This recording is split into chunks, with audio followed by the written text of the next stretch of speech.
Oh wait, no longer. Greatness has arrived. Welcome to the Trophy Room, a PlayStation podcast made by the players for the players. I am your host, Joseph, aka Mr. Badbit, and it is here where me and my best friend Kyle talk about the latest, the greatest in all things PlayStation. Of course, you can listen to this show wherever you get your podcasts and on youtube.com/badbitgames. And if you like what you hear, please consider dropping us a 5-star review on iTunes or drop us a buck over at patreon.com/badbit. So with all that said, with all that out of the way, the greatest co-host who is, whoever will be, Mr. Kyle Stevenson, how are you, sir? So good to have you back. Yeah? Happy to see you and talk with you. Hopefully you are seeing him, because that's my bad with the video version last week. I had it downloaded, and it didn't, like, halfway through, it kind of got weirded out. It got wigged out. But listen, if you're watching us on YouTube, we took a 2-week little hiatus. It's fine. Yeah. Everything's fine now. Everything works. For those of you who are listening. I hosted last week, YouTube watchers. Yeah, and it was dope. And I was super proud of you, by the way. Thank you. Because it was one of those things of owning something that, like, I think it's ours, right? But, like, it's this thing that I have such a strong connection to. And so it is so hard to let that go and let that control go and let my micromanaging go and just let you take it while it was out. And you killed it, from what I hear. Thank you. So I hope everyone loved it. Big shout out to Cam Hawkins and Mike Townsend for coming on super last minute. Like, when we say last minute, it was very last minute. Yeah. I think Joe told me maybe 30, 45 minutes before we were supposed to record, like, hey, I can't do it. Yeah. And for those of you on YouTube, that it's been 2 weeks. I had a hernia surgery, an umbilical hernia surgery. And I thought that, like, on the same day, I could come in, get out, I could still do this show. Yeah. And I was so wrong. Because I walked out, literally, here's the joke, and then we'll get to PlayStation, I promise. They were wondering what was wrong with my face. They just go, what's wrong with his face? And, like, after the third or fourth time, coming out of anesthesia, I was like, what do you mean, my face? He's like, your face is purple. like, no joke. Joe tweeted me a selfie afterwards. Or not tweeted, texted me one, and it's just like, he had the gauntlet on and everything. He was snapping everything out of existence. It's literally like I just said, I am Iron Man. Like, that was my look. And snapped away half your face. Yeah. Like, half your face survived. Dude, it was rough. And so, like, in the beginning, I was just like, dude, I don't care. I want to leave. You know, like, so they're like, yeah, but the anesthesiologist, she has to come out and explain herself. It's like, she has nothing to explain. I want to get out of here. And then, I love that. Explain yourself, man. Why is this man's face purple? Why? I got home, and we have this giant mirror in the living room, and I looked at my face, and I was like, oh, that's why she wanted to talk. Oh, this is real bad. So yeah, that's what I've been at. That's, you know, it's been, luckily I can laugh now. That's great. I could not do that in the beginning.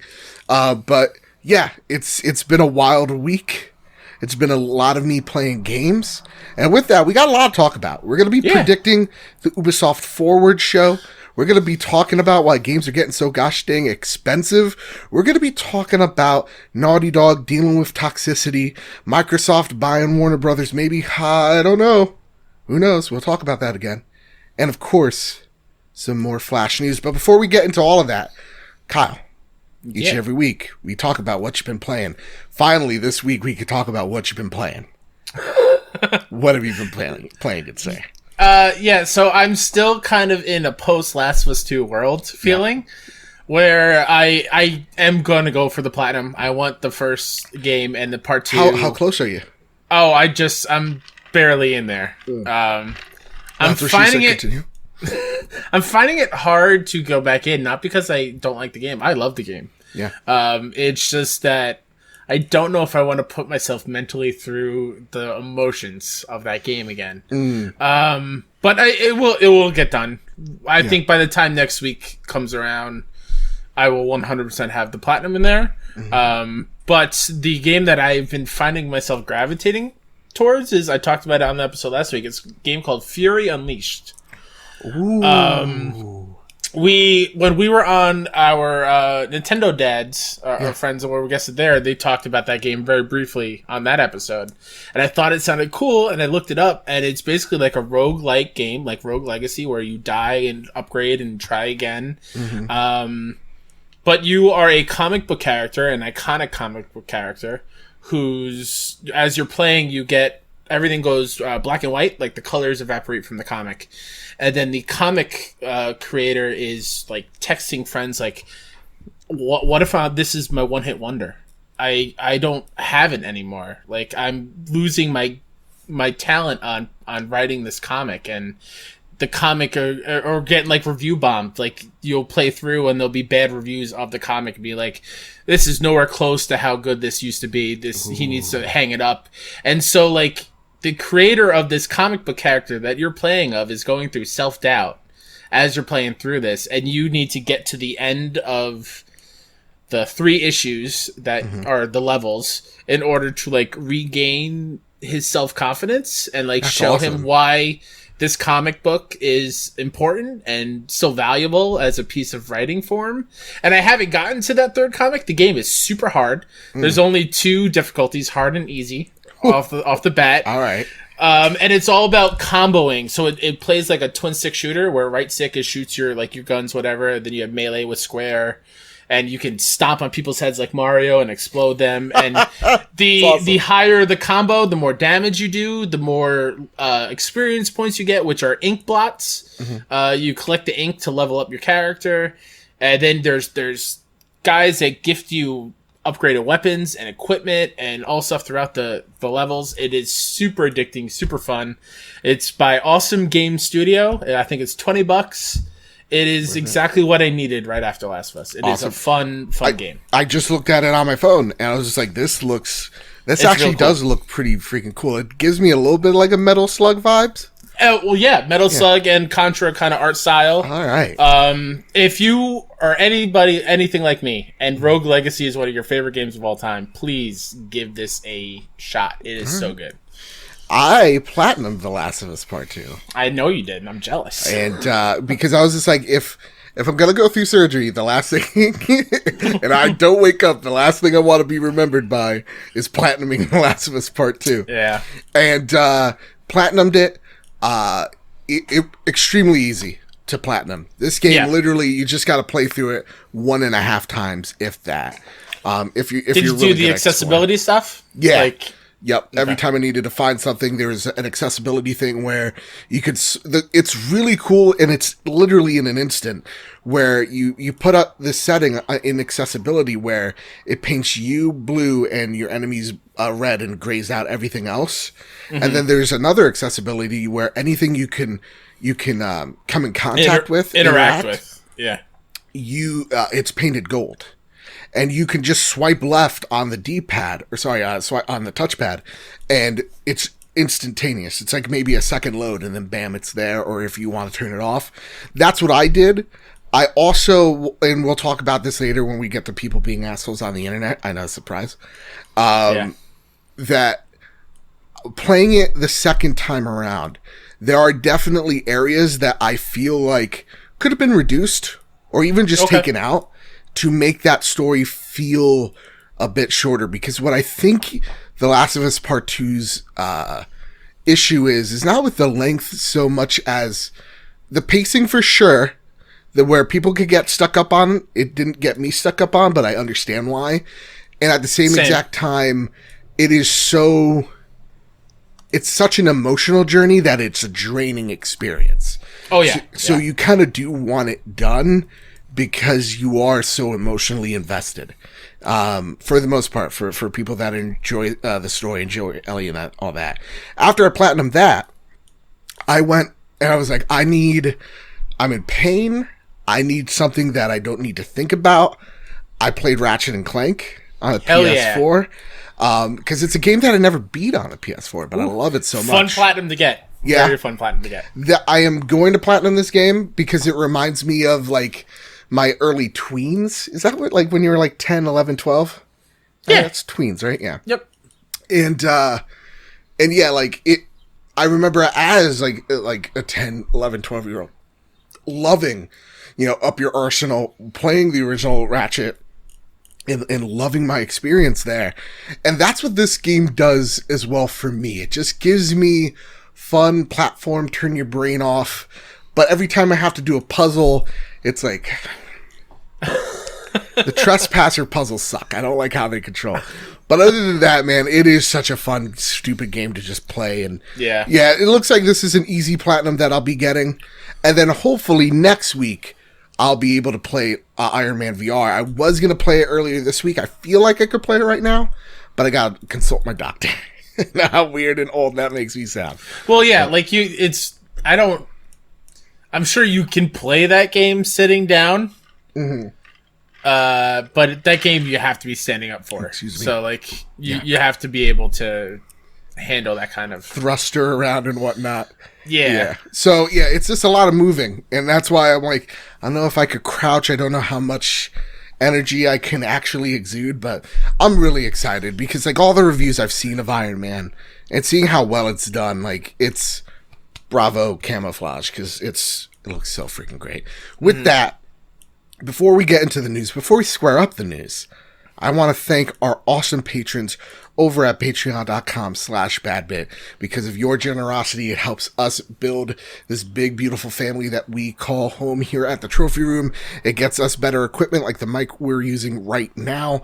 It really just makes this production so much better. So thank you all so freaking much. If we got you through a tough day at work, tough drive home, really a buck our way, it definitely means a lot, especially this situation we're in right now. Don't feel obligated. It just is. Thank you so much. Seeing so many people going, this is the first patron I've ever pledged to, is even more special. It's just, it's a feeling that is so weird, but it's a weird feeling of gratefulness. Yes, and just, you don't owe us anything. And to see that people believe in this, as much as our new patron, Gavin Gottfried, our gold executive producers, our gold tier members, Griffin West, Robbie Bobby Miller himself, our silver plus members, Marcus O'Neill, Ray Martinez, JB, the Purple Monkey himself, it means the world. So thank you all so much. Also, when it comes to Patreon, just a little Patreon update.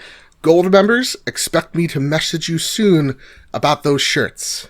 Ooh. And for silver plus members, we were gonna do stickers, but because society has crumbled beneath our feet, what we decided to do is do something more timely. We're going to be giving away masks for the Silver Plus tier. So if you want a dope PlayStation podcast, Trophy Room mask, bam, go to the supermarket in style, repping PlayStation, repping the Trophy Room. What better way, man? What better way? With that, unlock that real life platinum trophy. Oh, do it. You won't.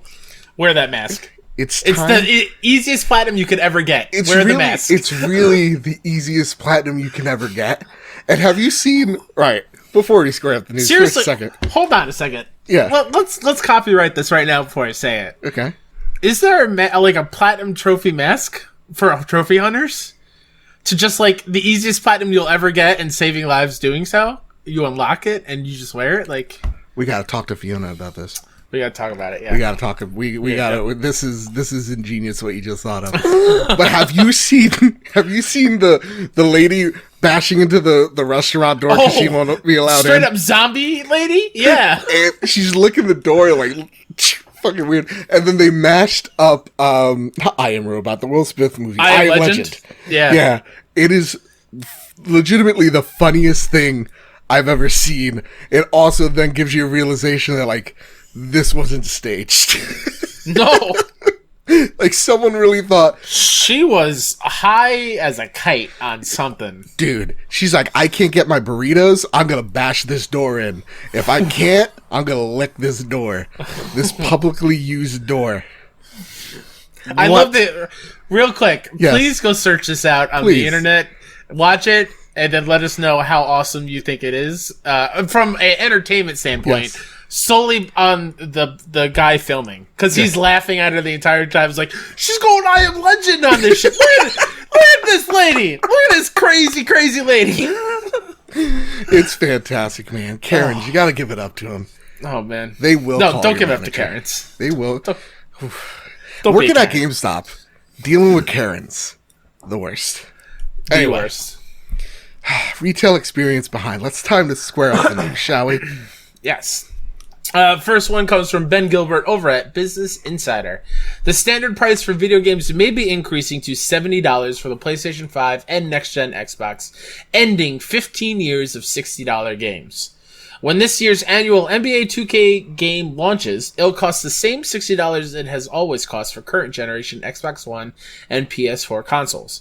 But when the PS5 and Xbox Series X arrive this holiday season, the next-gen version of NBA 2K21 will cost $70, a precedent-shattering shift in the price model that the game industry has used for console games for over 10 years. Quote, $69.99 may be the new standard pricing for next-gen titles, NPD Group video games analyst Matt Piscatella said of the announcement. If that is indeed the case, it would be the first change to video game pricing since Activision went with $59.99 for Call of Duty 2 15 years ago. End quote, Piscatella said, a reference to the last major change in video game pricing standards. Neither Sony nor Microsoft has announced pricing for their respective consoles, and neither has announced pricing for games. Representatives for the companies did not immediately respond to Business Insider's request for comment. Sidebar. Call of Duty 2, one of the best Call of Duties, that's just a fact. But then afterwards, sidebar over, the most famous Seamus I've ever met in my entire life writes in with this. How do you feel about game prices going up? On one hand, it makes sense since video games are getting more expensive to make. On the other hand, it means a lot of people won't be able to get new games depending on their budgets and whatnot. Plus, the fact that the price will go up even higher here in Canada / other countries due to the exchange rates. Most new games are now, are $80 Canadian. Yeah. Kyle, what are your first thoughts here, man? First thoughts are, it sucks for my wallet. Yeah. $60 already, I feel, is a lot for many people for new games. Like, I see a lot of people saying waiting for sales, which you're totally fine doing. Yeah. Honestly, you're smarter for doing it. For sure. And I'm not against it going up at all. Like Seamus said, and I think what we both feel, it's increasingly hard for games to be at this price point because how much work it goes into, right? Yeah. The budget keeps going, the games keep getting bigger and better. So it just makes sense for it to go up by $10. The behind all this, though, is the reason why I get mad. And man, I'm going to take a line from you, Joe. Okay. I wish when we didn't get political on the trophy room, but like, pay us a living wage then. You know what I mean? Like if I think that's where my hang up is, right? If we're going to go up $10 here, along with everything else getting more expensive it is, we should start getting paid, a equal kind of salary. Or not just for like frivolous things for games. I just mean, first off, in general, people are underpaid. How dare you say if you work a job full time, you should be able to live? How dare you, sir, get political on this podcast suggesting nonsense like that? All right, how dare you, sir?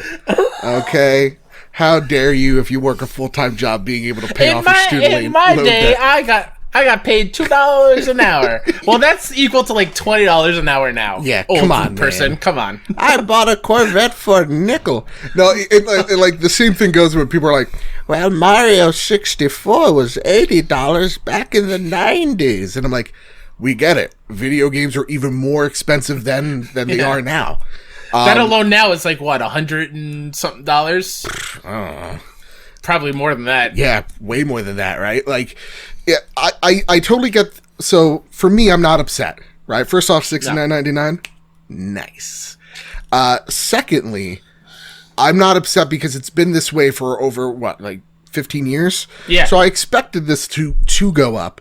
$70 isn't for me the biggest increase in the world. But I do understand where you're coming from as well, where it's just like, yeah, but it's $70 to get you in nowadays, right? Like NBA 2K21, right? Yeah. With the guy Zion, right? Is that his name? Zion Williamson, yeah. Fucking cool name. With Zion there, like $70 to get you in, then all the microtransactions on top of that. right? Yeah. All the card packs, I'm assuming. Yeah. And with them going to bring that over to Madden and say the same thing.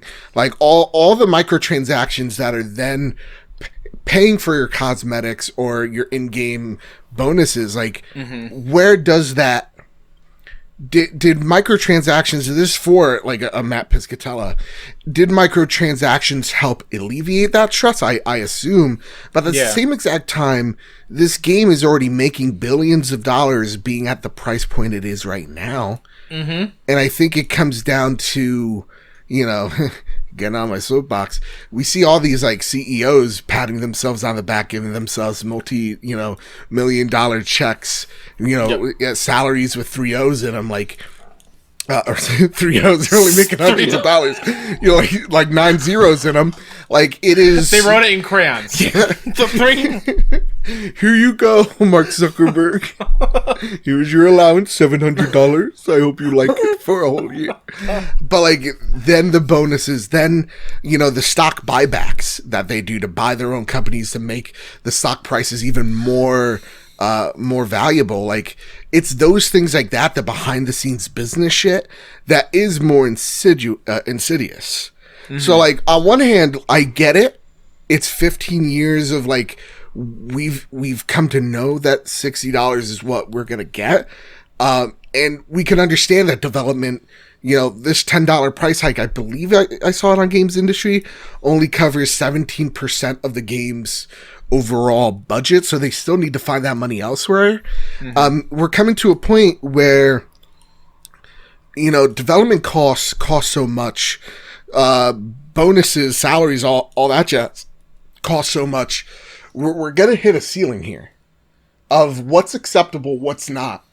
Yeah. When you see games that are like Fortnite, they're free, right? And they're making buku bucks. We see Rocket League, 5 years of success for them. And their games are like $20 and it's free on Game Pass and PS Now. So like, we're seeing games, I think at this point for me comes to what are you offering? And if it is a game like Fortnite going, we're free, it's a pretty surface level game in terms of content you're getting. We're Rocket League, we're $20. This is like 1 or 2 game modes. This is what you're going to get. It's a live service, builds on itself. Totally, I get that price range. And if we're then going into your Last of Us or your Halo, Halo's a great example, actually. I know this PlayStation podcast, but rumor has it cost over $500 million to make Halo Infinite right now. Jeez. And we're assuming those type of budgets. I can understand why games are that price at that point. You know what I mean? And so I am of two minds. There is the feel of the burn of like, well, at least give me a livable goddamn wage. Yeah. And then I'm also on the mind of, this is a business, they need to make money. It's been this way for so long. With inflation in mind us, I totally understand. Yeah, I the one hang up I get where the 2 examples you gave, right, with Naughty Dog, Last of Us, and Halo for Microsoft side, those are already 2 massive franchises. So to me, not being an insider and knowing the other side of things, but like, I expect the $500 million budget for Halo, right? They're gonna get that back very quickly. Right. Because who as a Xbox owner that has a long lineage with that is not going to buy Halo? Yeah. So or like going with The Last of Us, right? Like it's that's what I mean. Same thing. Yeah. Like, so because they're such a huge franchise already, I feel like they can afford to put up the budget as high as they can, because it's going to be way easier for them to make that money. And you're assuming also when you're investing in projects that you have a budget in mind and you have a target goal you want to hit. Yeah. Where like, okay, we're spending this much, but we're expecting that much of an outcome. So like when just like the movie industry, like you do the budgets of blockbuster movies and you try to put some in marketing and hope you make more than what you did. Like, it's the same thing. And I feel like it's easier to talk about when it comes to movies than it is to games. No, it is in a sense, because I think since movies have been out for so long, we kind of know what the business is like a little bit more. But because video games are so young and we're still learning so much, it is oftentimes this very closed off idea set of it. So to me, it's kind of like a multi-layered thing of like, listen, if you believe Cyberpunk 2077 is worth your $70, as a company, go ahead and throw it out there.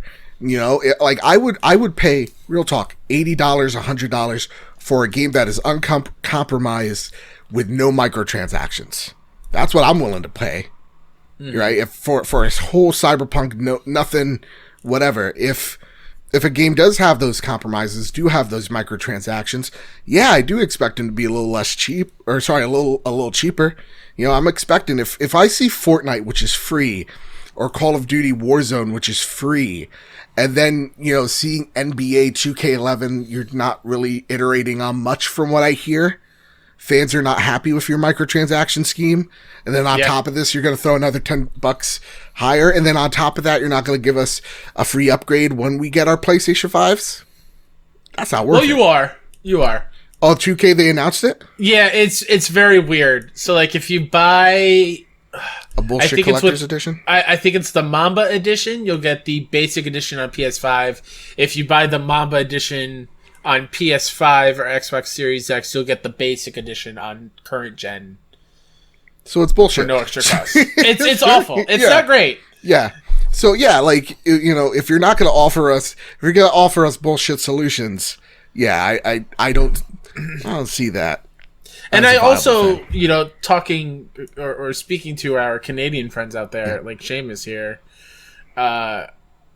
man, like, for it to be even closer to $100 for a new game, that's insane. This is also not including tax. Yeah. So like it is. Oh man, that's a big chunk of change to put down on a game. Yeah, I really do feel like. Not to say we should get out of the MSRP range, but I am starting to, like, yeah, maybe. Like, maybe games could be, if you believe your game is worth $60, then that merit has to be there. This is a $60 game, has to hit a certain criteria with your audience. If you really think NBA is going to sell at 70, go for it. I don't believe that it should be, but... Who am I? I'm not their target audience. So they're looking at this going, high risk, our audience probably doesn't care or probably isn't aware of until this game comes out. You know, 'cause the other stroke of the pen is like looking at the PS5 and Xbox Series X versions of these games. Real talk, how many are they going to sell? Pretty high, I believe. Well, but in terms of like your install base. Because console though. Oh yeah, for sure. Lower than lower. So maybe you're trying to make that up. I'm trying to. Corporations are people too. Mitt Romney taught me that. Okay, and so yeah, that's what I'm thinking at the end of the day. I'm hoping this is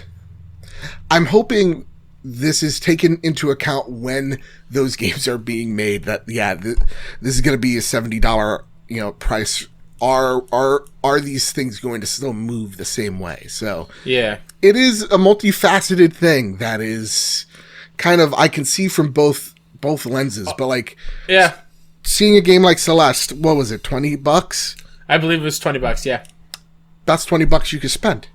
Hell yeah. Iron Man VR, $30 to $40 depending on the edition you're buying. You just said it before. Ratchet and Clank, that was a $40 game. Yeah, and for a $40 game. It felt great, you know? So I feel like if you're going to be that price, I think then the pressure is even more to deliver. More than anything. Yes. Follow-up question. Yes. Do you think with the $70 will be... Okay, hold on. Let me try to rephrase this in my head. Go for it. Is there a situation where they'll offer these games for $70 physically? And digitally, it'll still be $60 because you don't have to worry about that extra cost. And again, why are they trying to fuck me on this physical media stuff? Daddy would like to think. Daddy would like to think all these things are true. But Daddy knows better. I definitely think they're gonna upcharge you $70. I would love it. I know this pushes you out, but like, if it's $70 physical, $60 digital. It's a cost that I'm willing to eat going digital, but I would like I know. But I would like an alternative. You know what I mean? Like, I really hope that PlayStation Plus or now whatever, hopefully they remember us in terms of like seeing Amazon. Like, I tweeted or sent you a message the other day. Pre-order Cyberpunk, $10 off. Watch Dogs was Legion. $20 off. Like, I got that for $40. So, like, to me, like, if they're like, hey, you're a subscriber, which means 5% of your purchases digitally, just off the bat, bam. If you pre-order, it's an extra $5. I would like that. Because, like, Daddy PlayStation has PlayStation has this great thing. Like, if you order stuff directly from their site, if you're a PS Plus member, you get like free next day shipping. Yep. That's how I got my Last of Us controller and headset so quickly. And that is a thing that I don't think a lot of people know about. So if they can weave that into actually like the PSN store, I think that would be such a good thing for them to do. Hear that, corporations? Discount or do like what Nintendo does with the gold coins. When you buy, you can redeem the coin. Like, but those use trophies. Use trophies like in a way like that. Like, I don't know, Kyle. I feel like we've met a median, like a compromise with these corporations. That listen, you don't have to give us a little wage; just give us a discount. You know? Sure. Yeah. There you go. With that, let's get to our next story, and that is Jeremy Ubisoft. Winslow from GameSpot writes, oh man, I almost said it wrong. Ubisoft Forward. Date, stream start time, free Watch Dogs 2 offer, and more. The Ubisoft Forward live stream is set to go live on July 12th at 3 p.m. Eastern. There will be a pre-show before the main event, tons of reveals for titles like Assassin's Creed Valhalla and Watch Dogs Legion, free giveaways during the presentation, and more. Here's what else you can expect from Ubisoft Forward this Sunday. Game reveals, announcements, and, quote, other surprises. According to a blog post, the main showcase will be packed with announcements concerning the studio's highly anticipated titles. This includes Assassin's Creed Valhalla, the recently revealed Hyperscape, Watch Dogs Legion, and more. A lineup reveal confirms the live stream will feature several other games in Ubisoft's catalog as well, such as The Crew and Trackmania. Ooh, I can't wait for Trackmania. Oh my god, most anticipated. Here's a question. Writes Gavs Gotti writes in, like you can too, via PS Trophy Room on Twitter or at the Casa de Bad Bit Discord server, link down below. They ask, as someone who has been hesitant about Ubisoft games in recent past, what do they have to do to blow up this show? Personally, I want to see amazing looking new IPs and not just sequels. The only remake I want from them personally is a Splinter Cell. So this question, I'm going to turn into a segment of what does Ubisoft have to do to get us hyped? Because I'm personally not hyped. Oh, okay. I'm not feeling it. Are you? Where's your hype level for this? I'm like at a 6 or a 7. I'm kind of hype. I'll bump it up to like an 8. Yeah. Yeah, I like Ubisoft games a lot. Okay. I mean, we'll talk about it when we get into it, but to go off what Gav is asking, like, I feel like Ubisoft more than any other like non-main Microsoft, Sony, Nintendo, they do a good job of bringing new stuff. Okay. Like, yes, they have their sequels, but I feel like every E3 they show something like brand new. Right? There was Steep, there was that Roller Champions game, there was Gods and Monsters, which is kind of new. Mario plus Rabbids, let's be honest, that was the best Mario game that year. Absolutely. Yeah. Starlink, I think, was Ubisoft. So, like, they do weird things. Yeah, they throw out some new IPs. Yeah, they're not afraid to throw new IPs at us, but they also are they do rely on the many franchises that they already have. Like a Tom Clancy? Like a Tom Clancy or a Watch Dogs. A Watch Dog. Oh my goodness. But I feel like the one thing that I want from this, and there are rumors that their Far Cry is coming back, and I'm fine with that. I want them to give me a reason to be a Far Cry fan again, because I wasn't a fan of 5. Nah, it was bad. I don't like it. Give me Prince of Persia. Well, that's what we're about to... Or Princess of Persia. Ooh, but that's getting political. And our arms better be skinny or else I can't get an erection. Stop it. No. Sorry. I will shut this down. You know what? That misogyny accidentally activated the Winter Gamer, which adds into our line of questions, all right, that we're going to have. which is a yay or nay situation.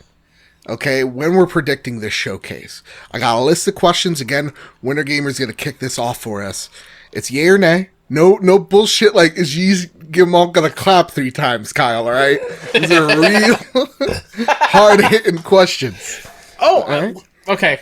Well, I'll do it afterwards, but we have to have a question about that because we never reconciled that last point. Oh, you know what? I'll just assume I won. Winter Gamer writes in, will we see anything being played on PS5 during the Ubisoft event, or do you think Ubisoft will just show games and not favor either consoles?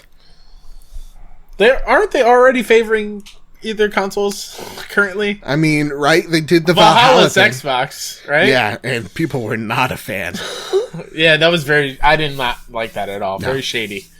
Shady, and like they promised us gameplay, and that wasn't really gameplay.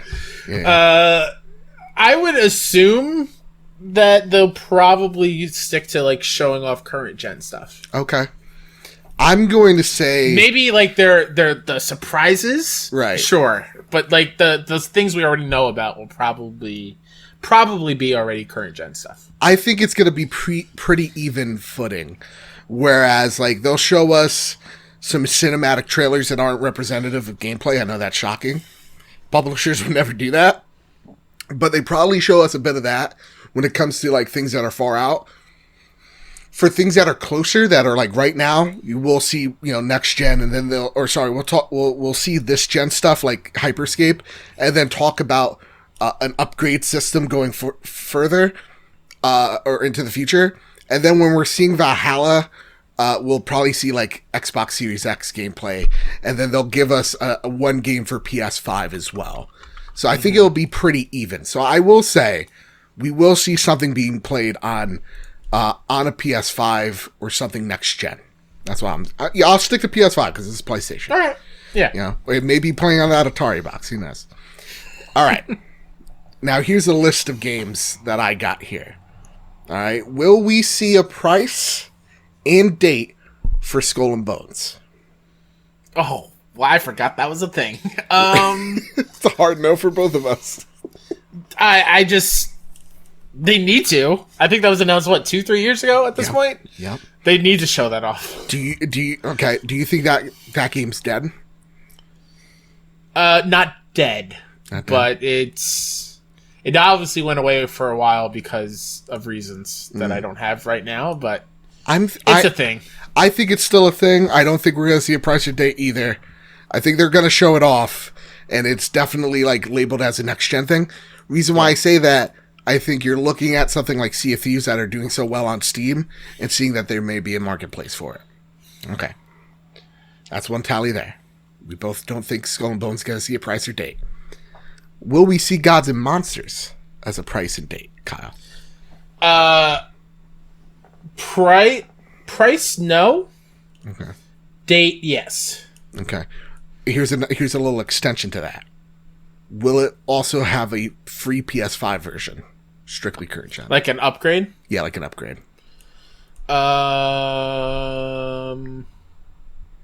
Yeah. Yeah. Okay. Yeah.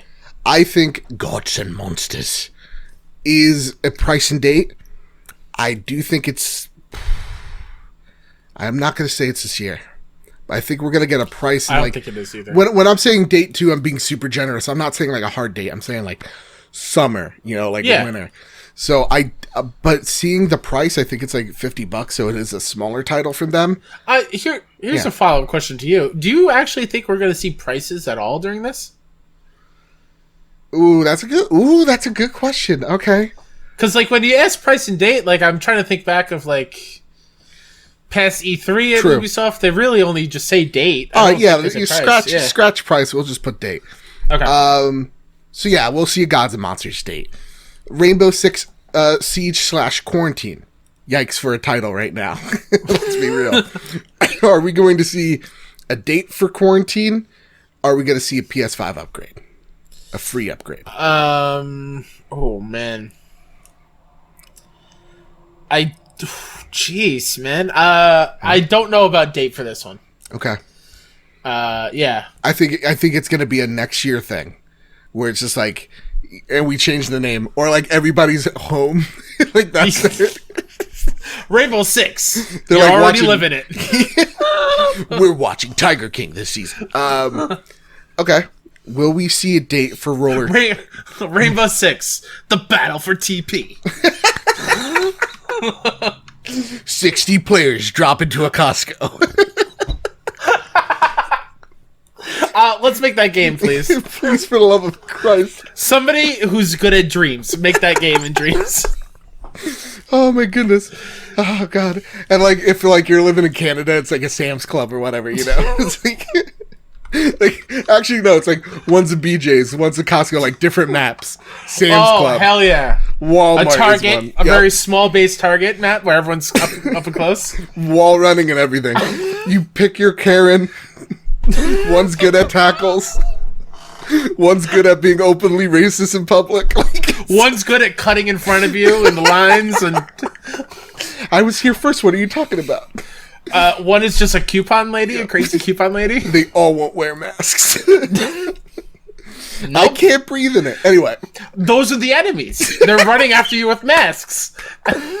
No, I won't. My freedom. Try to catch me.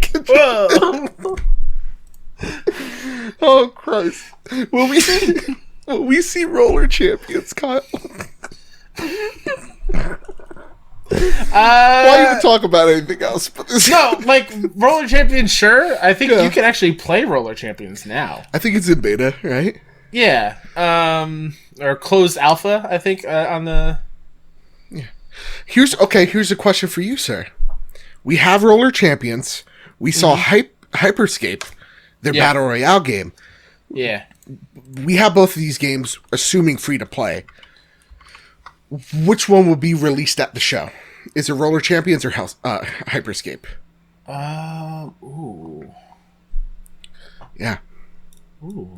I'm good at these questions. I say Hyperscape. Hyperscape's got some hype, and looking at Hyperscape, I'm super hyped for that game. Yeah, I think that one will be like... Well, hold on a second. Maybe not. Because I think Hyperscape has a date thing already attached to it. Does it? Like I know it's last just week it was like a tech test or something. Yeah, it's a tech test last week. I do think it's going to be something that is... initial release date, July 12th. Oh, is it? For Hyperscape, So is it on the show? They'll show it off for sure. Okay. You know what, guys? That's on me. This is all on me. We'll so now we know Hyperscape's being released on day. Roller Champions. Is that also going to be shadow dropped as well? I don't think they would shadow drop 2. I think Roller Champions... Maybe that's a, console release type thing. Okay. PS5 like get people Series in the door? Yeah. All right. Yeah. Here's my next question. Okay. We saw, I think his name's Joe Esposito. The guy that plays the bad guy in Breaking Bad. Gus, right? Gus, there you go. Gus Fring. Will we see him in Far Cry 6? Yes. All right. Yeah, I think so as well. Absolute. Yeah. God, I know he's going to be the bad... Giancarlo, there you go. He's so good. He's fantastic. He's so... Oh my God. You see him with the Darksaber Mandalorian? Daddy liked. Dad took Daddy places. Okay. Real quick, let's follow up to this one. Far Cry is known for its locations. Where's 6 going to be? I know Giancarlo Esposito is Italian. He's an Italian man. But so, we've had Montana, we've had a tropical island, we've had India, and Africa, Central America. Central America? I think it's Central America because Gus, I think, is Mexican in Breaking Bad and Better Call Saul. Okay. So I think it's Central America. It's like a cool bullshit country that doesn't exist. Okay. Yeah. That'd be cool. Yeah. You think the same? Yeah. Okay. Selfishly, I would love a winter environment. Not if Giancarlo is the villain though. I don't think that makes sense. Because he doesn't like the cold. Yeah. But, like, just think of, like, Russia and, like, the Kremlin and, like, or be ballsy and do it in, like, Antarctica. I have made these penguin robots at this conveniently located Costco. Come at me. There's no change in elevation or foliage. It's just 1v1 battle. Yeah. That's all it is. This is ice. That's it. Do you think this is a February game, like an early 2021? No. No? I think Gods and Monsters is that for them, so I think Far Cry is next September. Okay. I think, you know what, just to be different, Far Cry 6 is early next year. Okay. Yeah. Will we see the long-forgotten Wild PS4 game now for the PS5? No? I don't think this game exists. Really? I think this is the definition of vaporware. Is Wild. All right. You know what? You sound very convinced. Because I looked this up, because I was like, where is this game? Did I imagine this game? Mm-hmm. And in the Wikipedia of it, I said that weird. Wikipedia. And he posted screenshots of the game on social media of January 2017 as the last time we saw anything about this game. Okay. And many journalists have said that this is vaporware. It's just never coming out. It's just like a thing that they said was happening, but it's not happening. I'll believe you. I don't think it's coming out either. It was shown off in 2014. That's true. A gameplay trailer in 2014. And let's be honest, it didn't look good. We can all be honest with ourselves. Yeah, it looked weird. Who is he? I think he is Beyond Good and Evil. Yeah. And now he's working on the King Kong game. Dude, don't shit on the King Kong game. I never played it. But... Me neither. Okay. Just never shit on King Kong. King Kong's a beast. He's a magnificent creature. How dare you? Here's my final question, okay? All right, ready? Yeah. Ready. Are we finally seeing a Splinter Cell or Prince of Persia? In what form? Remake, remaster, or sequel? And here's the thing. It's either one or the other. I would disagree with that. You think it's both? In certain ways. Oh shit. Okay, give me this theory. A game theory. I think Prince of Persia will show up. Okay.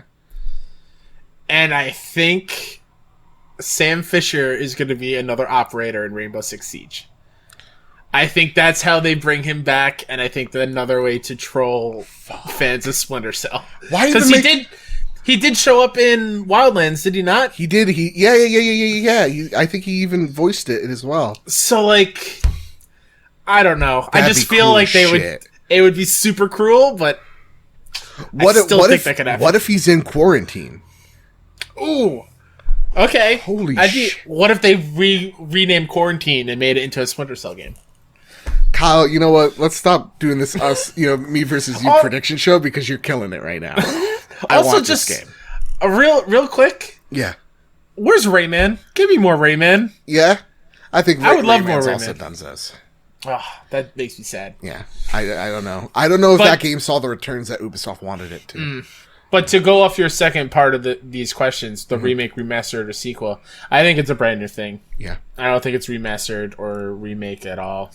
I would like to see... Here's what I think would and could happen. This is why I kind of think they're going to show both Xbox Series X and PS5 stuff, is because I think Splinter Cell is an Xbox game. Right? Because that's... When I even think of Splinter Cell, I'm thinking Xbox, the original one. It's got green in it, so it's got to go with the green. You turn his goggles on. You son of a bitch. That's why I do think it. And I'm thinking that's like they're like, Phil Spencer paid an arm and a leg to get it. Okay. And I think Prince of Persia is the PS5 game. Okay. Is that why that game that we saw in Unreal Tech demo, that's Prince of Persia? And she's the princess? No, I think we're going to... I think what Prince of Persia is going to be is what old-time Assassin's Creed fans want. That type of gameplay. Where Assassin's Creed has branched off into this big open-world stuff. I think they're wanting to appease both types of fan bases. Because remember, Assassin's Creed was supposed to be a Prince of Persia game in the original. But then it got bigger in scope. So, to me, I think this is a a tighter, more linear experience. That's what I kind of want. With that, those are our predictions. Yes. Before we get into this next thing, because I brought it up, and I want to do this live on the show right now. Okay. I went back and watched the PlayStation 5 event again for that last contested point. And the last contested point was, how many times did they say PlayStation 5 in total? Mm-hmm. I forgot what I said. I have the picture somewhere. But I was lower than you. I think you said 50 times or something like that. And here's my question to you and everyone out there. Mm-hmm.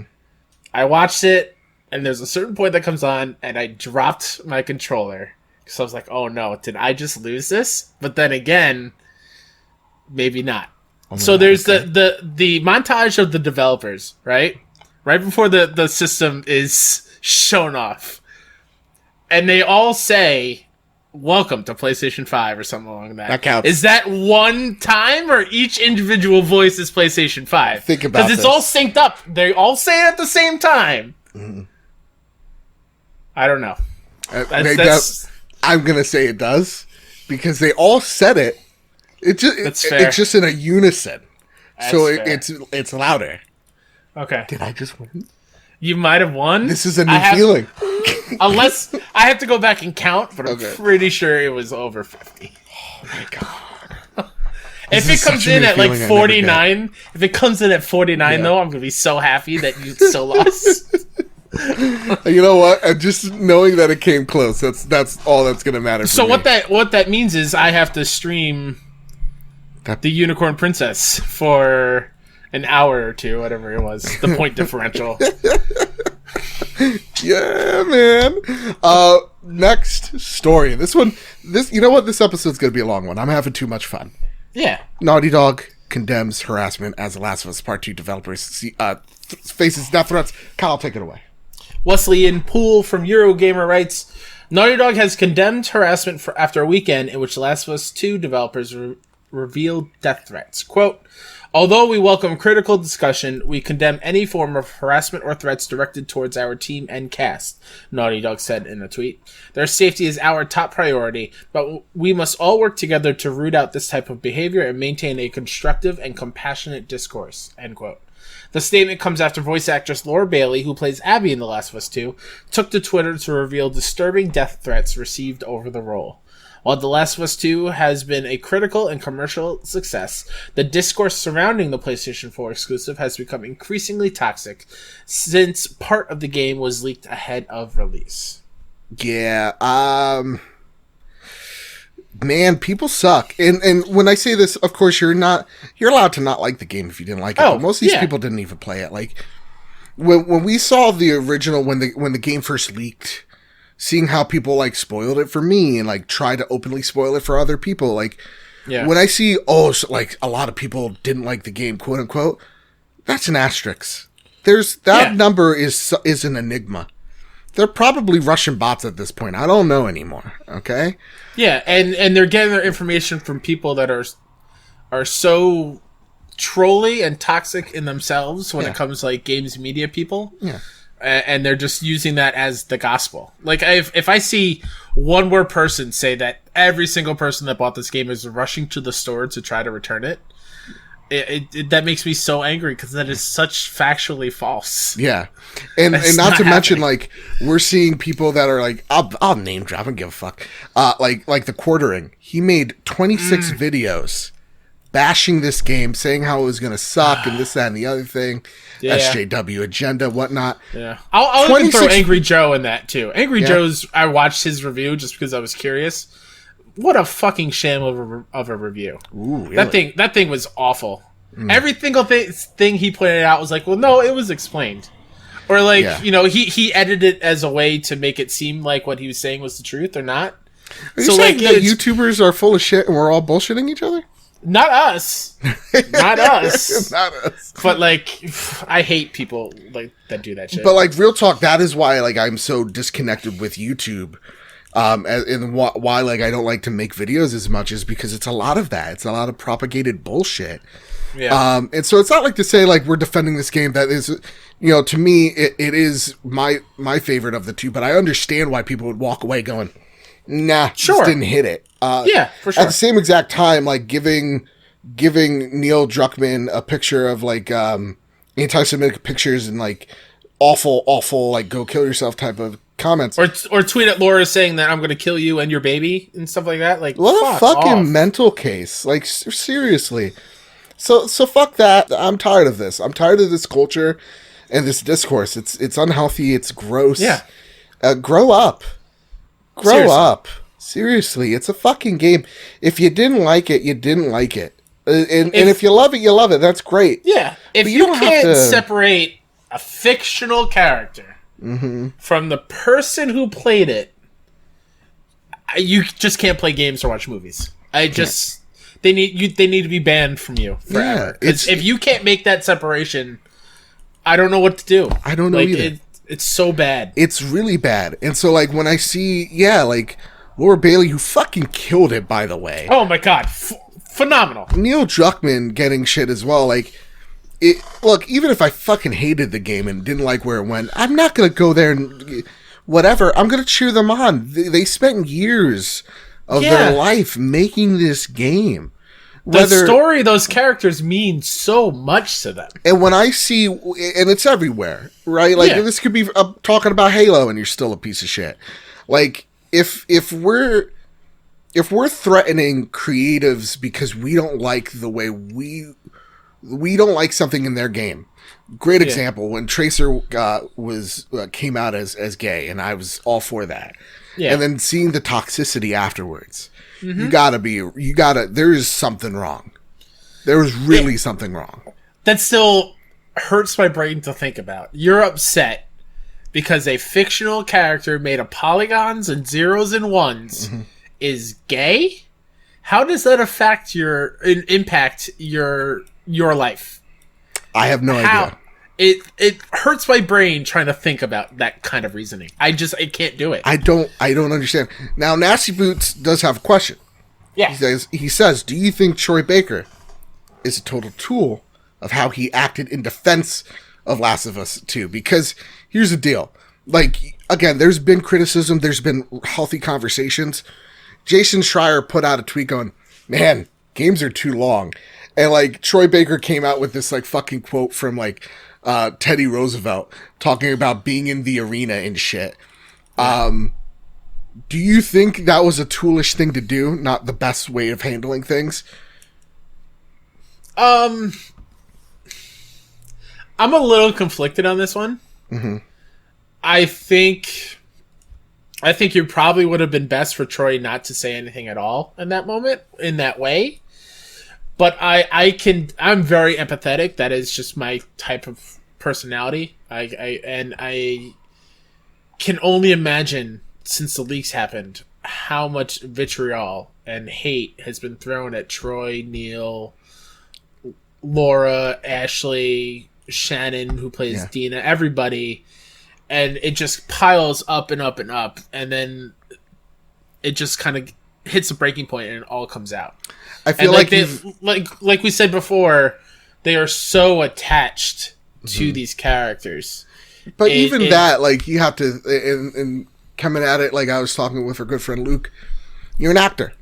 You get shit on all the time. People not going to like a role here or there. You got to deal with it. You got to toughen up, you know, as kids say. Like, I don't think it was handled well. I don't think he should have done that tweet. And I do think it comes off pretentious. Sure. I also understand he's been harassed for months. You're thinking every post. You know, I always think about perspectives. I'm not Troy Baker, but I would like to think if I was a Troy Baker, this did get leaked. There are people, again, the Quartering, who has made 26 videos between spoilers and release, and now probably beyond, just trashing your game. Yeah. And you. And sending people, whether it's knowingly or not, excuse me, I'm dying, you know, to your Twitter to harass you constantly. Yeah. I get it. Yeah. So, like, from one spectrum, it's like, dude, you're an actor, you gotta rise above this.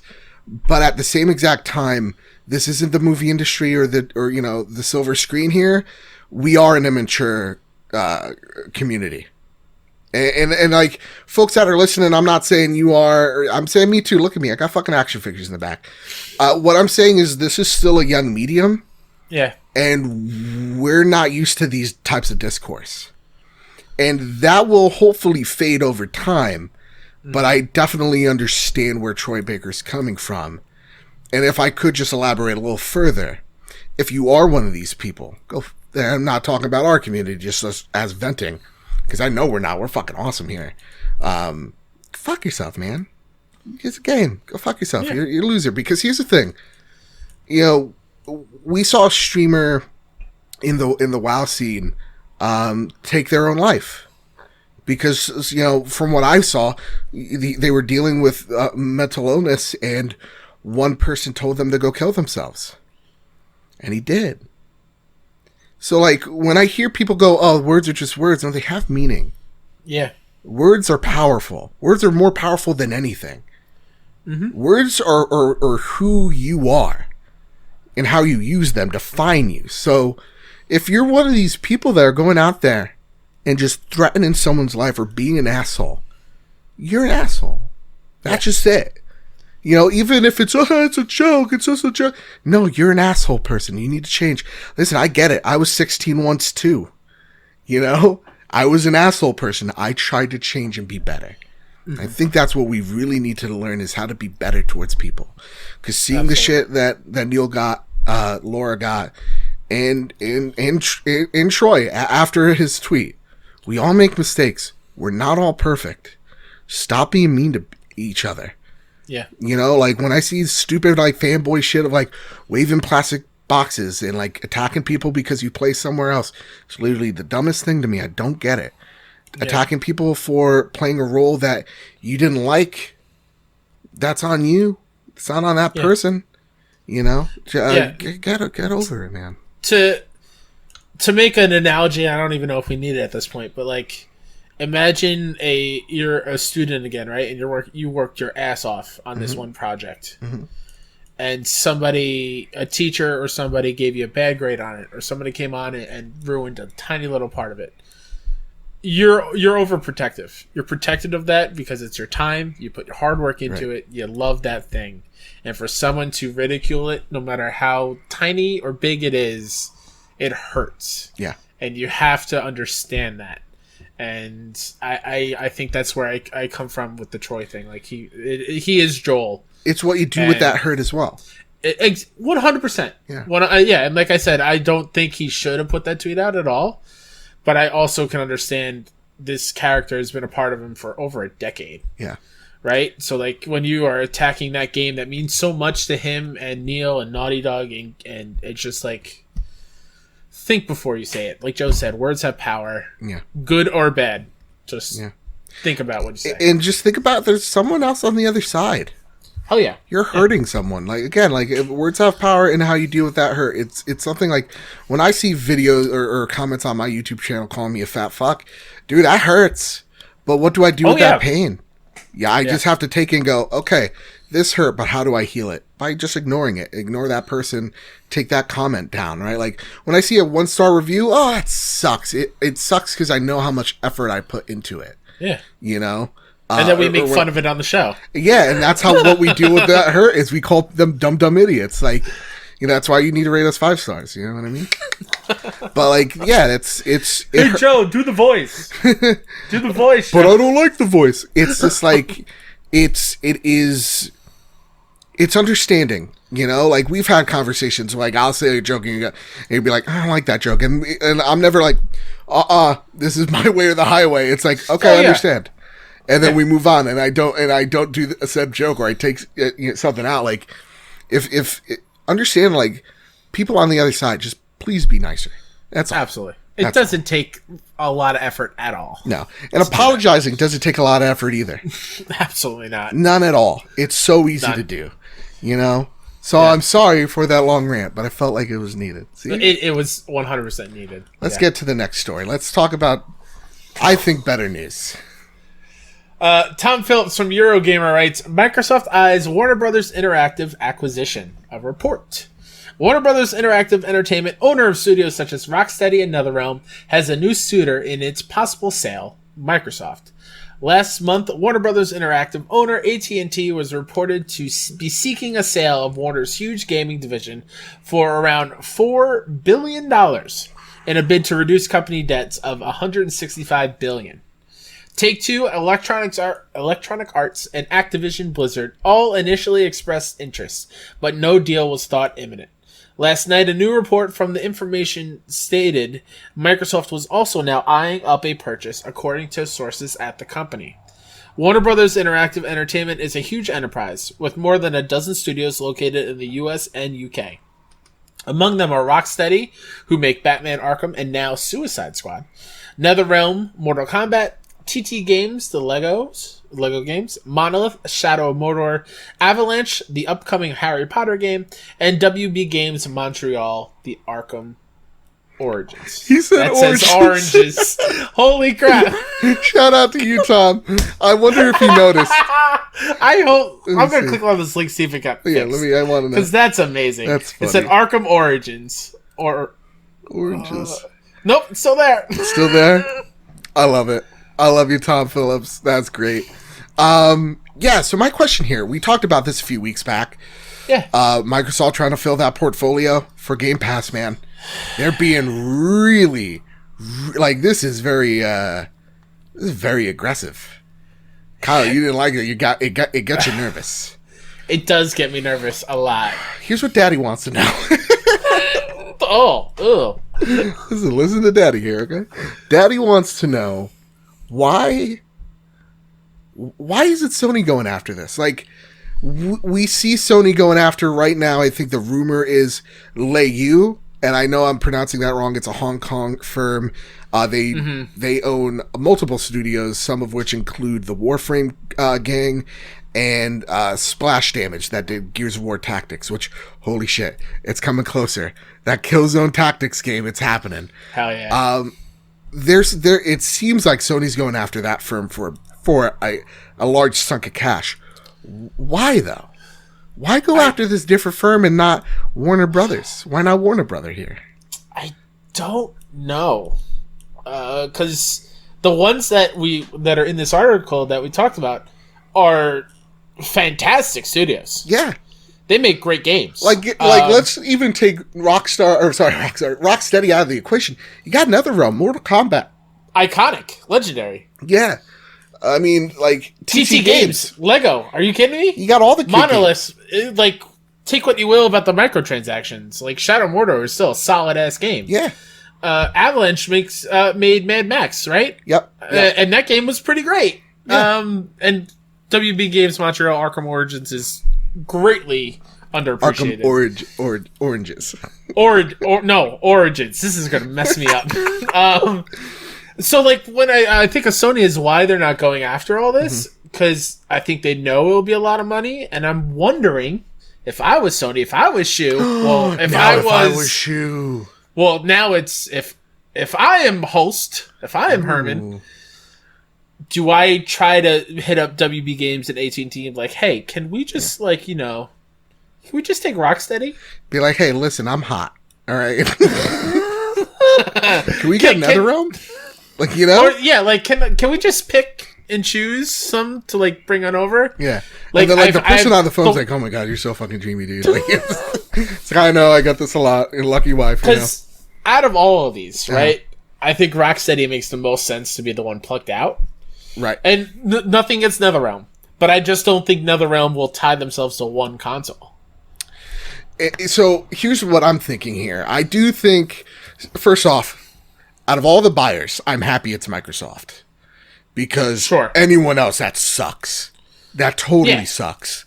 Yeah. So, seeing it's Microsoft, knowing that Phil Spencer's going to, coddle and cradle them, cool. If that's the case, that scenario. I also am not too worried because it's WB and they like money, that them going, okay, but it has to be published everywhere. Yeah, it has to be published everywhere. And seeing Microsoft, and they also like money, handle licenses that have been everywhere, like Microsoft, that's true. or sorry, like Minecraft, and still putting it everywhere, gives me faith that like Batman will stick around. Maybe not Mortal Kombat, which sucks, but probably Batman will stick around. As for why like Sony's not going for it, it could be one thing, which is Marvel games. They have such a strong partnership with them. There could be something tied to the Spider-Man deal. Who knows? Like something stupid and petty. I mean, like the Sony owns the rights to Spider-Man and movies, whatever. Who knows? Yeah, so, and like you don't like, they're like, listen, Spider-Man can't be seen where a DC, character is. Stupid. Something like, and if you think companies aren't petty like that. Yeah. Again, remember what Mitt Romney said. Corporations are people too. People are petty. And so like, it could be just something as petty as that, or also Sony looking at their portfolio and going, yeah, no, we don't need Batman. And I know that's a crazy thing to say because we're emotionally invested. Yeah. But like, they're like, no, in our portfolio, we already have a superhero game. Mortal Kombat, that's why I'm thinking they're parceling these studios out. I definitely believe that. I think NetherRealm would go to Sony or go to like a Take-Two, and like seeing like Lego and all that. I think these are getting parceled out. I don't think you're going to buy over a half a dozen studios and then a dozen support studios on top of that. Yeah, I don't think NetherRealm will go to Sony. No? Well, because Sony is such a strong partnership with Capcom with Street Fighter. Yeah, like, but Street Fighter 5 was only on PlayStation 4, console-wise. I'm thinking also just like fighters in general are such a staple with PlayStation. From what again, this is outside looking in. I'm such a dumb idiot. So like when it comes to fighters in general, but like for me, the reason why Sony is going for a place like Splash Damage or a place like, like the Warframe devs, and again, some few others, is they want to tackle the Asian market. So they want studios to probably make games specifically for China that will also appeal to North America. It also fulfills that portfolio of Warframe being a online game, a games as service. You can take whoever the head's there and go, hey, teach us what you know, and help grow other studios within the branch there, and give us some games as service games. And then when you're looking at Splash Damage, you're looking at things like Gears of War Tactics.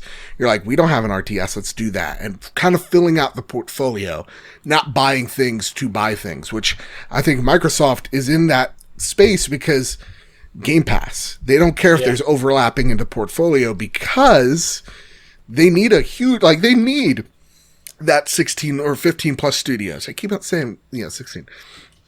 But they need a huge portfolio if they're going to make a game almost every quarter. If there's going to be a first-party Xbox game every quarter, they're going to need that. Yeah. So for me, I think it just comes down to portfolio. And that's why we're not seeing, Sony jump on this grenade. Now, let's see, though. Who knows? Do you think that this is the mic drop moment for Microsoft at their huge event? I've thought about that. I think that would be such a baller move. Yeah. That would be fucking cool. But it hurts when you say it because you're like, I want to play it every day. It hurts a lot. But I could just... Again, Microsoft is crafty like that. Like, they had Keanu come out on stage. So what if Batman shows up on stage on this thing? That's why HBO signed Ben Affleck. Yeah, there you go. He's going to drop behind Phil. So again, we have one more announcement. Justice, Oh man. Yeah. No, it's a sucky feeling, but I get it. Now I get it. I get how Xbox people probably felt when we got Spider-Man. Oh, for sure. For sure. Yeah. It just ain't right. With that, let's get to some Flash news. You ready for this, Kyle? Yeah. Do you want to do it or do you want me to do it? I'll do it. I'll do it real fast. Okay. Ready? Okay. Watch Dogs 2, Street Fighter 5, Hello Neighbor joined the PlayStation Now lineup in July. That's a great list. Also, it's a champion edition, I believe, of Street Fighter 5, so it's definitely worth it. Horizon... the start of the smaller indie games on PS Now. Oh, thank you for highlighting that. Yeah. Horizon Zero Dawn comes to Steam and the Epic Games Store on August 8th. Kingdoms of Amalur: Re-Reckoning. What a title. Will launch on the PlayStation 4 on September 8th. The new expansion, meanwhile, is called Fate Sworn, and will release sometime in 2021. How does that make you feel, Big King is an Amalur fan? Number one fan, I would say. Kelsey. Me? Yeah. I've never played the game in my life. Oh, never mind. Excited though? Sure.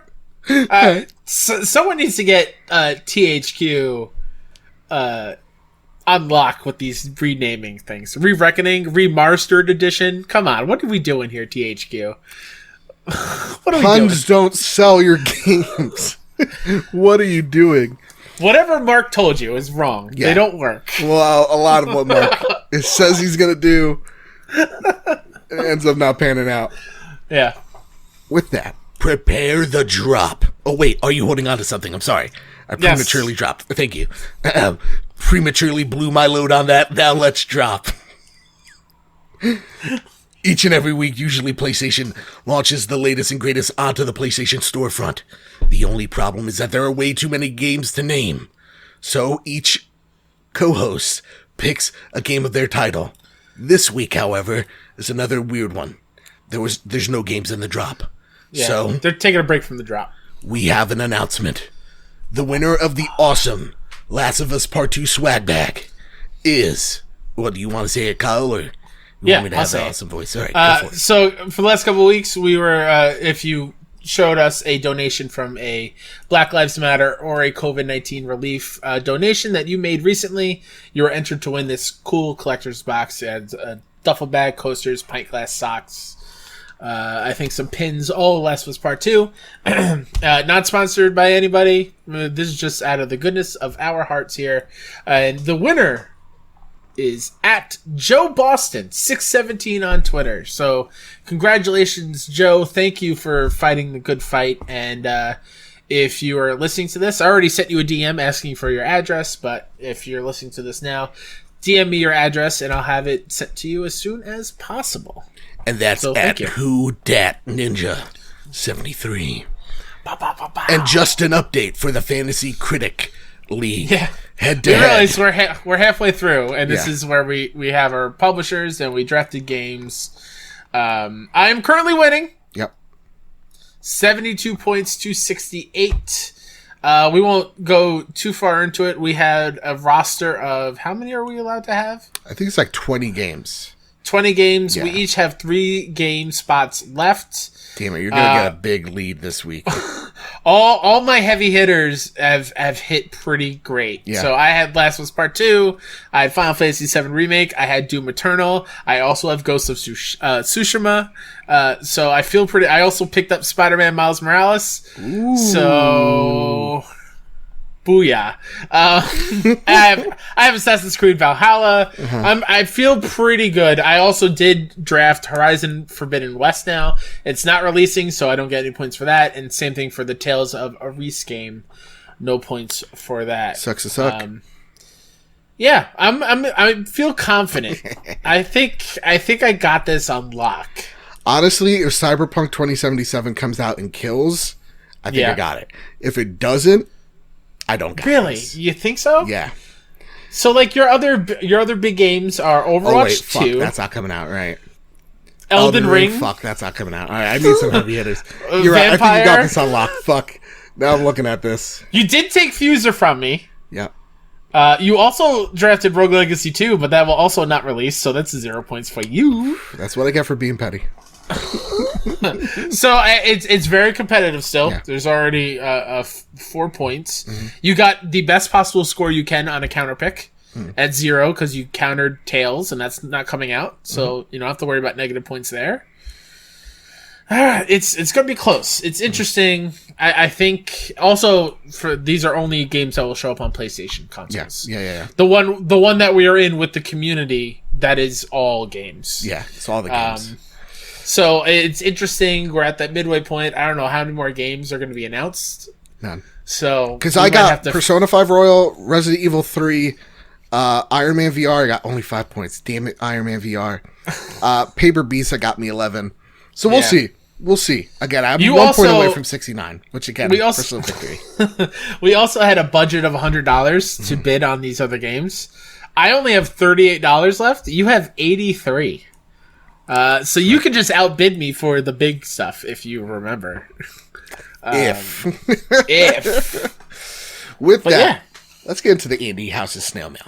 Okay? Because each and every week, you can send us your mail, right? You can send us your questions, your comments, concerns over at PS Trophy Room or the Constantly Badbit Discord server. Or you could pen a letter to Andrew House, send it over his way each and every week. Guess what I do? I steal his mail. It's just a fun little thing I do. It gets me off. What can I say? With that, we have 3 items that I took from his mailbox. Stupid idiot. Anyway, Nate comes in and he says this, or asks the following. After playing Iron Man VR, technical limitations are showing for VR. Review coming out, code provided by PlayStation. Anyway, will PlayStation 5 give PSVR owners, give the PSVR unit a nice boost in power, or do we have to wait until PSVR 2 for that? Tracking won't be fixed until the new controllers come out, that's for sure. Will they be before PSVR 2? Last portion, but question, do you think it's going to boost the performance for PSVR games? Yeah, I think so. I think like frame rates, sure, you know. Yeah, I think as far as what it looks like, probably not. Mm-mm. That's on the developer side of things, I feel. Yeah.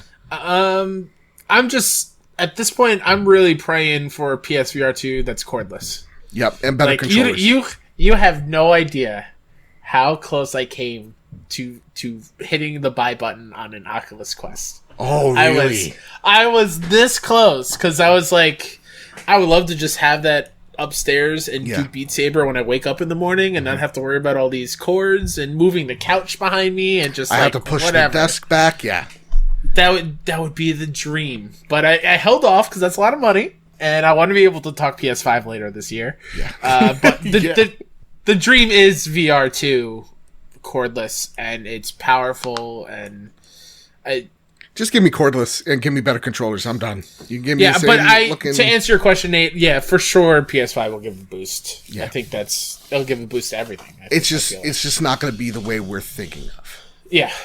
Mm-hmm. Another question from the most famous Seamus I've ever met in my entire life. Okay?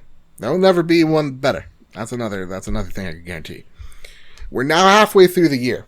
What are your top 5 or lower if you haven't played enough games of the year so far? Mine's are 5. Streets of Rage 4. 4. Persona 5 Royal. 3. Last of Us Part 2. 2. Animal Crossing New Horizon. 1. Ori and the Will of the Wisps. Ori's a great game.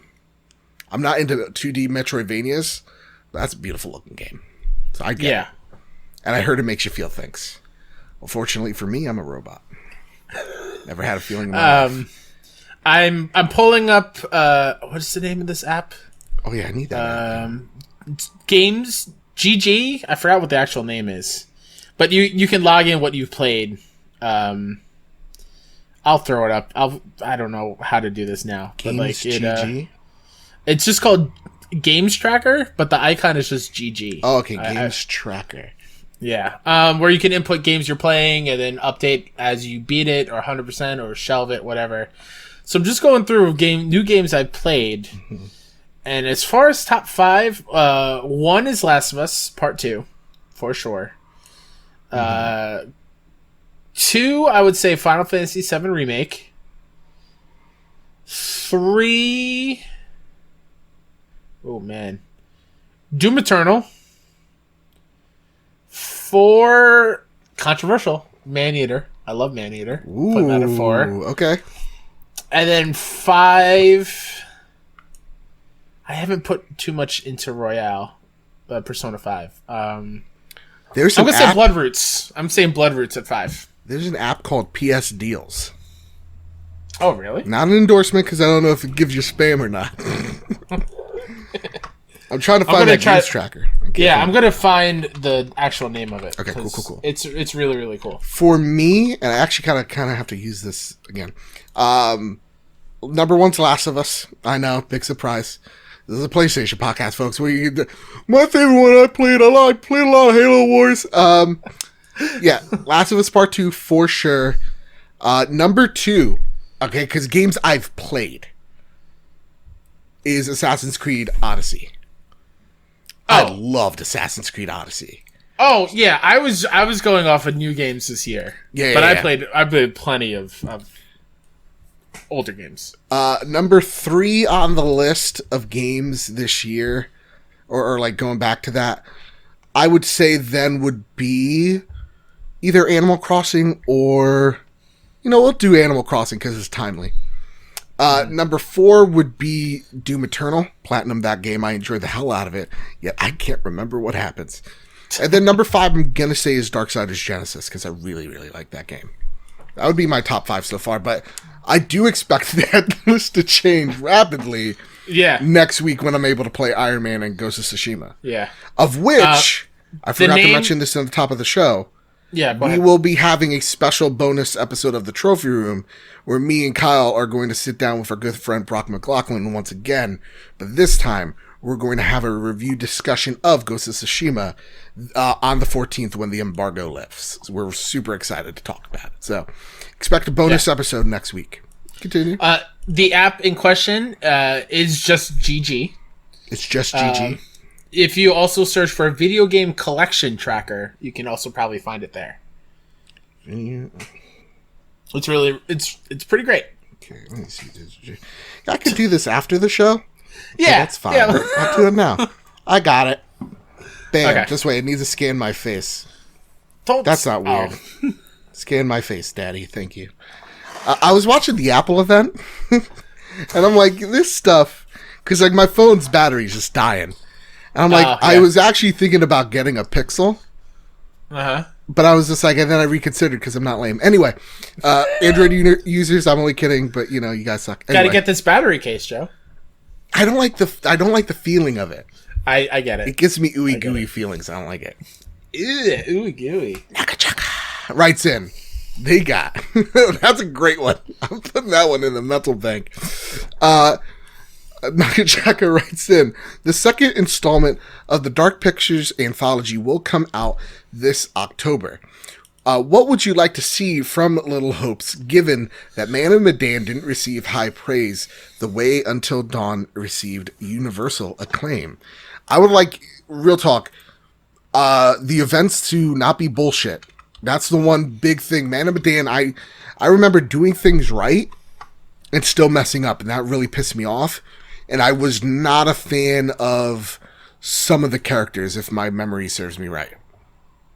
So there you go. I have no thoughts on Man of Medan because you spoke about it on the show, and I had it, and you were like, this game is not great, and I never touched it.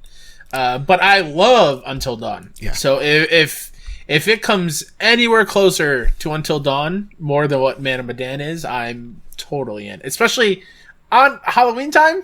Hell yeah. Ooh, spooky. It's also October 30th. So, like, yes. It was supposed to come out. Sorry, I'm coughing all the time now this episode. It was supposed to come out. Yeah, like earlier this year. And so seeing it getting the delay gives me hope that they saw the reception from Man of Medan and are kind of rectifying those things. But, yeah, that's what I'd like to see again. Better characters, better pacing, scarier things. What is this one about this time? It's Ghost Town. Yeah. Sweet. Exactly. Yeah. Cool. It's cool. It's little things. And that's been the Trophy Room. What a great episode. I like this episode a lot. It's one of my favorites. I'm going to be real right now. Kyle, where can people find you before we go? You can find me at WhoDatNinja73 on Twitter and on PSN. You can find my show all about the best friends of the Kind of Funny community at BFS Talk Funny. The show will be back pretty soon. I just got to get my feet underneath me when it comes to that one. Kinda NYC on Twitter and KindaNYC.com to find our gaming show, Platform Agnostic, as well as our conversation show, Dollar Slice Podcast. And I guess twitch.tv/KindaNYC and to watch me play the Unicorn Princess. Yeah. We're gonna, you know what? We're gonna get that elevator pitch down. We're gonna work on it. We're gonna get it. On what? The elevator, because you got 8 things, like I had it for a long time. I know it was good flowing. Happened. And then the spoilers, and I got out of practice. I was rubbing my stomach, by the way. I saw. Like I'm a pregnant woman. Because, I felt the kick. because I'm wearing like a binder for my abdomen. So it's just my belly button feels weird right now. Anyway, you guys didn't need to know that. That's been the Trophy Room. You can find me over at Badbit, Mr. Badbit over on Twitter. You can find this show on Twitter at PS Trophy Room. You can find this show on iTunes, Google Play, SoundCloud, wherever you get a podcast service. You can listen to us there. And actually, before we go, I do want to give a shout out. We did get a new review in, and I want to give them proper due because they gave us a 5-star review on iTunes. And if you give us a 5-star review, we'll shout you out on the show. And this comes from Gavs. What's up, dude? Oh my God, like 3 times in the show. Look at this. Great time. 5 stars. This comes from Gavs Gotti over at iTunes. Again, you can get your review read on the show. And he says following. I was looking for a podcast devoted to PlayStation, and being a trophy hunter myself, the title The Trophy Room instantly piqued my interest. It was the first video game podcast I decided to listen to, and so far, it's the only one I listen to. Holy shit, that's awesome. Hell yeah. The hosts are great. Keep the excellent content coming. I hope we keep delivering. Thank you so much. That means the world. Holy crap. Everybody, that's been the Trophy Room. Thank you all so much for your support, for your well wishes. It's meant the world to me. I love this show so much. I love you all so much. I love you, Kyle. With all that said, with all that out of the way, we'll see you next week. Bonus show next week. So many things. With all that said, with all that out of the way, everybody keep hunting. Keep playing PlayStation.